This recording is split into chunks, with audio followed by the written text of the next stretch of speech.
Olá, sou Antônio Sola Rudá, advogado, pesquisador e autor da teoria significativa da imputação, desenvolvida ao longo de mais de 15 anos de estudo e prática, e sistematizada na obra Fundamentos da Teoria Significativa da Imputação.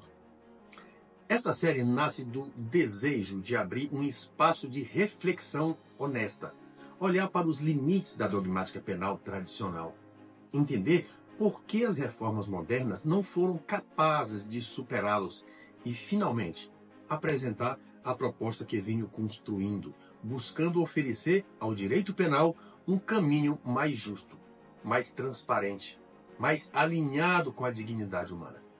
Este não é apenas um trabalho teórico. É, acima de tudo, um convite ao diálogo. Um convite para que pensemos juntos sobre os rumos de uma ciência penal que precisa sempre servir à justiça. Há algo que, com o tempo, deixou de ser apenas uma inquietação e se tornou uma certeza. Existe algo errado, algo profundamente desalinhado no modo como o direito penal tradicional entende a responsabilidade criminal.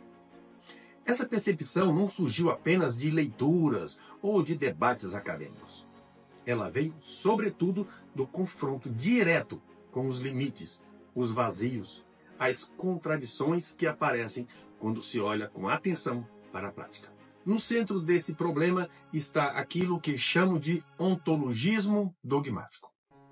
A ideia profundamente enraizada de que dolo, culpa, vontade, consciência são realidades naturais, quase palpáveis, que vivem dentro do agente e que caberia ao direito identificar e classificar. Essa ideia não apareceu do nada. Ela vem de uma longa história filosófica, especialmente do dualismo cartesiano, que separou mente e corpo, interno e externo.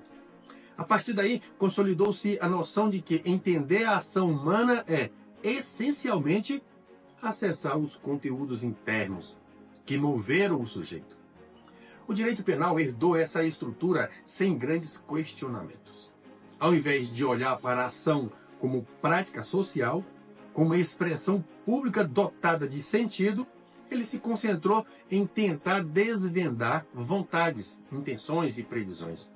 O que se construiu foi uma dogmática complexa, cheia de classificações, mas que não necessariamente nos aproxima da realidade.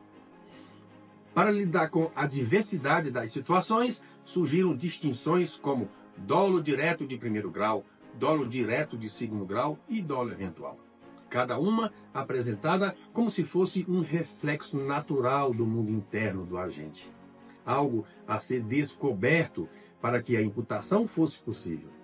Só que, quando voltamos à forma como as pessoas realmente falam e entendem as ações humanas, percebemos algo simples, mas decisivo. Não usamos esses termos no cotidiano. Não dizemos que alguém agiu com dolo eventual. Falamos de querer, de prever, de tentar evitar, de assumir o risco. Falamos de coisas concretas, situadas, visíveis, compartilhadas. A dogmática penal, ao longo do tempo, foi se afastando dessa linguagem simples, ordinária, e se fechando cada vez mais num jogo interno, em que conceitos explicam outros conceitos, criando uma rede difícil de ser rompida. Um exemplo disso está no próprio texto do artigo 18 do Código Penal brasileiro, que afirma que disse o crime doloso quando o agente quis o resultado ou assumiu o risco de produzi-lo. Nessa frase, coloca-se lado a lado o querer e o assumir o risco, como se fossem experiências equivalentes, quando, na verdade, representam vivências humanas profundamente diferentes. Esse desalinho não é um detalhe técnico. Ele tem consequências políticas, jurídicas, éticas. Um direito penal que acredita poder acessar estados internos invisíveis, inevitavelmente, abre espaço para decisões baseadas mais em presunções e projeções do intérprete do que em fatos. Em nome de encontrar intenções ocultas, multiplicam-se interpretações que muitas vezes refletem mais os valores e crenças de quem julga do que aquilo que realmente aconteceu. Foram muitos os que tentaram remendar esses problemas, criando classificações e refinamentos cada vez mais complexos. Mas é preciso ter clareza. O problema não se resolve refinando conceitos. Não é um defeito de ajuste. Trata-se de uma crise de base. Não será possível transformar a dogmática penal enquanto continuarmos presos à ideia de que dolo e culpa são substâncias internas que podem ser capturadas pela análise jurídica. É preciso assumir, com coragem e honestidade, que estamos diante de construções normativas, interpretações sociais, significados compartilhados. Essa mudança é profunda e, por isso mesmo, desconfortável.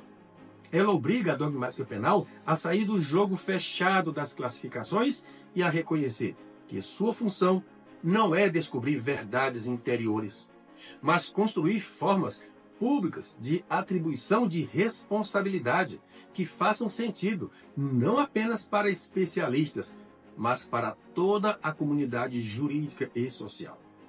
É esse, acredito eu, o único caminho para reaproximar o direito penal de sua verdadeira missão: proteger bens jurídicos, garantir direitos fundamentais, assegurar uma justiça que seja, de fato, acessível e racional.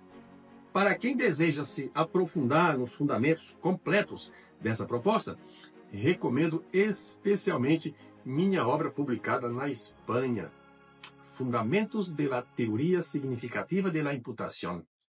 Foi publicado pela editora Bosch, em Barcelona, onde apresento de forma detalhada as bases filosóficas, normativas e metodológicas da teoria, articulando a crítica ao ontologismo, a filosofia da linguagem, a teoria da ação comunicativa e a teoria da ação significativa, que orientam a reconstrução da imputação penal. Esse trabalho representa o núcleo mais elaborado da proposta, pensado justamente para dialogar com a comunidade acadêmica e jurídica internacional e nacional, e contribuir para um debate mais amplo sobre os rumos do direito penal contemporâneo.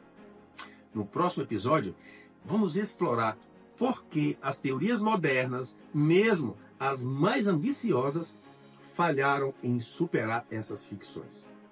Vamos olhar para o finalismo, para o funcionalismo, para o dolo eventual e entender por que essas tentativas acabaram, no fundo, fortalecendo o próprio sistema que pretendiam transformar.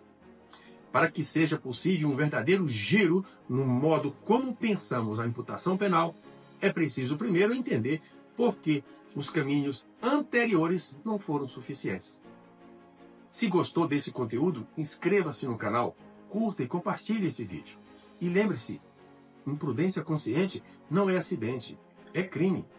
Até mais e fique em paz.